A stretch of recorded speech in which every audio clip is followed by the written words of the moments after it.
আসসালামু আলাইকুম প্রিয় নোয়াখালীবাসী।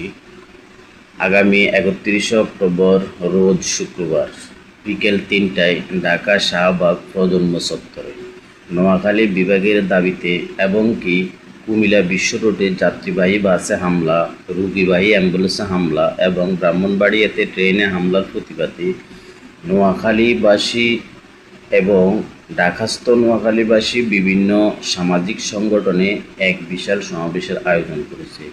উক্ত সমাবেশে সবাই একসাথে বজ্রকণ্ঠে আওয়াজ তুলুন, নোয়াখালী বিভাগ চাই, আর কোনো দাবি নেই। নোয়াখালী বিভাগ চাই, এই দাবিতে আপোষ নাই।